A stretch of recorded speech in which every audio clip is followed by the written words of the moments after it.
నా పేరు రాజేశ్వరి చేబ్రోలు. నేను హైకోర్టు అడ్వకేట్గా ప్రాక్టీస్ చేస్తూ ఉన్నాను. మరి నేను ఈ రోజున కూటమి ప్రభుత్వము సాధించిన అభివృద్ధి గురించి, కూటమి ప్రభుత్వం వచ్చినాక ప్రజలలో మరియు రాష్ట్రంలో వచ్చిన అభివృద్ధి గురించి చెబుదామని చెప్పానని మేము ముందుకు రావడం జరుగుతున్నది.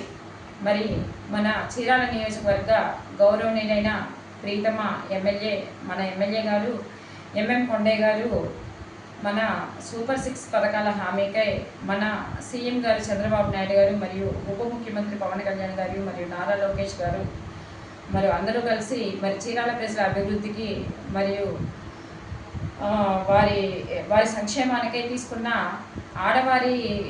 ఆడవారికి ఉపయోగపడే విధంగా తీసుకున్న సూపర్ 6 పథకాల హామీలను అమలుపరచడానికి అహర్నిశలు నిరంతరం ఈ 2 సంవత్సరాల కాలంలో కృషి చేశారని చెప్పడంలో ఎటువంటి సందేహము లేదు. మరియు ఈ కూటమి ప్రభుత్వం వచ్చిన కాడి నుంచి పెన్షన్లను పెంచడం జరిగింది. మరియు తల్లికి వందనం కింద వైసీపీ ప్రభుత్వంలో ఒక విద్యార్థికి, కుటుంబంలో ఒక విద్యార్థికి మాత్రమే తల్లికి వందనం కింద డబ్బులు ఇవ్వడం జరిగింది.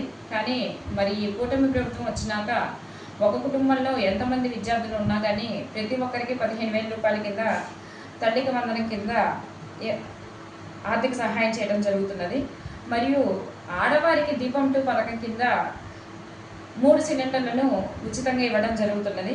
మరియు స్త్రీ శక్తి పథకం కింద ఆడవారందరికీ ఉచిత బస్సు సౌకర్యం కల్పించడం జరిగింది. మరియు రైతు భరోసా కింద 20,000 రూపాయల ఆర్థిక సహాయము రైతులందరికీ ఇవ్వడం జరుగుతున్నది.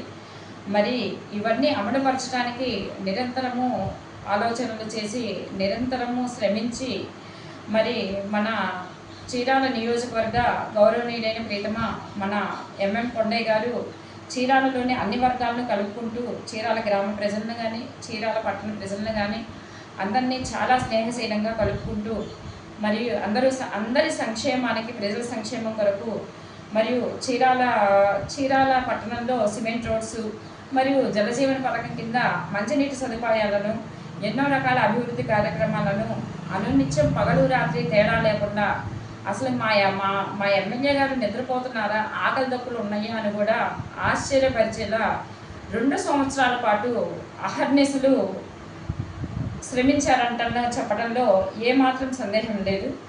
మరియు చీరాల నియోజకవర్గ ప్రజల అభివృద్ధికి, వారి సమస్యల నిర్మూలనకు మరియు రాజీవ్ యోజన పథకమా ఏంటది